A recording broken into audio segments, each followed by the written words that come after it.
Welcome to the Wineitupanotch podcast, a podcast where I talk about wine, life, and everything in between. Welcome to episode 6 of this podcast. Today I am talking about what I like to call the big C, i.e. COVID. It is, if you've been listening to the podcast before this one, it's early January 2022 as I'm recording this, and I live in Toronto, Ontario, Canada. And we just found out again that we are going into lockdowns again in our province to deal with the Omicron variant of the COVID virus. So it was, sometime yesterday, I feel like I was minding my own business. I was actually studying for an upcoming wine exam, and my husband came and shared the news with me, which there had been a lot of whispers about because Omicron seems to be really spreading quickly through our province. But, I think I had my head in the sand a little bit about it and didn't want to think about yet another lockdown where my kids would be virtual schooling from home and pretty much any social activity that you could engage in would be canceled or severely restricted.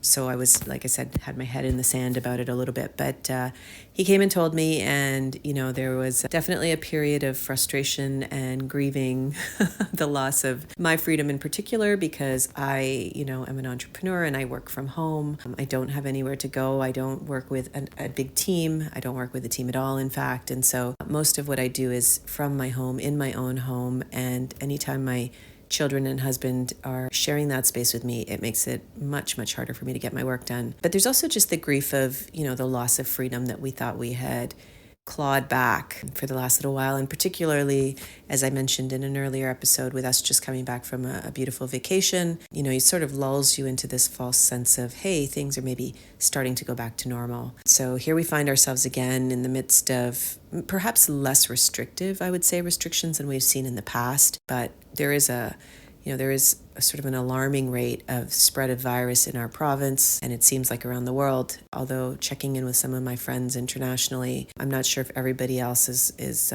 facing the same kind of restrictions. Children for the next 2 weeks will be going to school virtually. People are being discouraged from coming into their offices. A lot of the gyms are closed. Indoor dining at restaurants is closed. All of the sporting venues are really severely restricting attendance or cutting attendance altogether. So it's no longer permitted for people to attend things like Raptors games or Leafs games and that sort of thing. And it just feels like a lot, especially this time of year. It gets really cold outside. It's harder to be outside. The days are much, much shorter, and often they tend to be dark and gray anyways. So it just feels like a big blow. Now, the news seems to be that Omicron, yes, it's spreading quickly, but that maybe its tail won't be quite as long and that it'll taper off after it goes through a big surge over the next couple weeks. So, my fingers remain crossed that this isn't going to be a 4-month lockdown, that instead it's a shorter period and then we can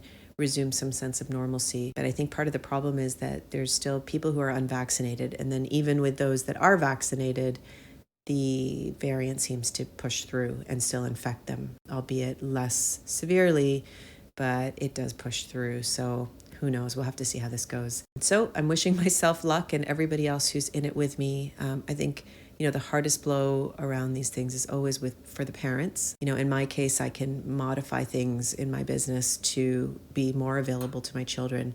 But I know when I was working full time for somebody else, it was so much harder to deal with my children being at home and schooling. And even now, to be honest, it's just really difficult to keep them occupied and engaged and keep their mood up, keep my own mood up, and not resort to just giving them screens all day long. Although I'll be honest, at this stage of the game, 2 years in, I have no judgment at all around people who give their kids screens. And frankly, I give my kids their screens all the time just to be able to survive another day. So, I think we're all just going to have to do what we need to do to get through this. And this kind of brings me to what I wanted to talk about with wine today, which was, as much as I love wine and I'm very passionate about it, I love to drink it, talk about it, enjoy it, learn about it. I just mentioned I'm studying for another exam. I do take my interest in wine and my role as kind of a wine influencer really seriously, in that I think it's really important to stress that alcohol shouldn't be used to cope with things that are difficult in life. And I, in particular, try to take a special focus when things are tough or my mood is not where I want it to be, to make sure that I'm not trying to assuage what I'm feeling with alcohol, because it's just a little too easy to be looking at the clock and waiting for, 5, 6, 7 p.m., 8 p.m., whatever time it is, to roll around and then sort of numb yourself with a drink, all in the name of, well, I'm just rewarding myself and I deserve this because life is hard. But the other side of that is never good. And I just think, it's important at this time for me to be stating openly that there are other ways to cope with difficulties in life or circumstances that are less than optimal. And it's a time that I really encourage people to moderate alcohol intake, if nothing else, as opposed to taking it up.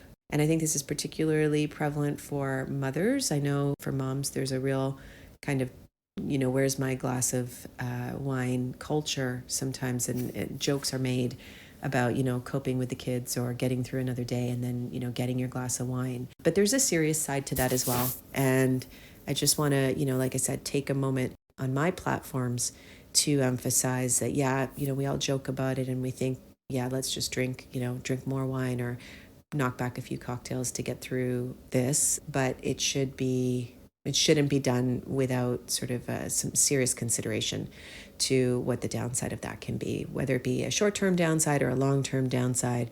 There is downside to not coping with your circumstances in healthy ways and instead turning to things like alcohol or other substances to get through difficulty. So that's all I really want to say about that. I mean, having said that, I will absolutely still be enjoying wine through this lockdown period. I'm actually, to be honest, trying to do a dry January. I'll talk about that a little bit more in a future episode. It's the first time I'm doing it, and I actually decided I was going to do a dry January before anything kind of got announced around restrictions in our province. But, that notwithstanding, depending on how long this lockdown lasts, I'll come out of my dry period. My birthday's actually in the middle of this month, so it wasn't going to be a whole dry January. It was only going to be a partial dry January.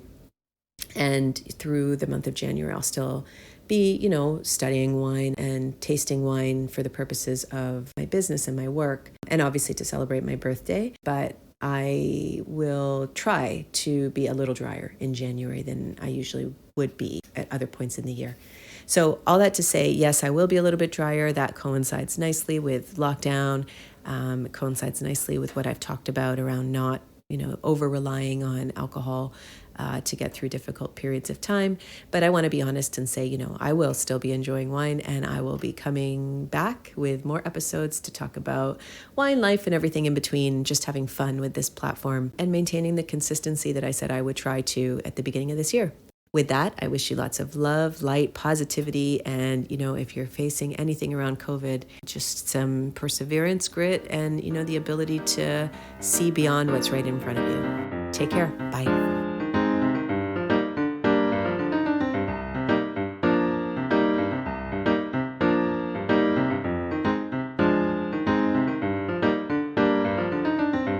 Thank you for listening to the Wineitupanotch podcast. I hope you're enjoying the podcast thus far. Be sure to hit subscribe to be notified of future episodes or leave a review to let me know what you think. Take care.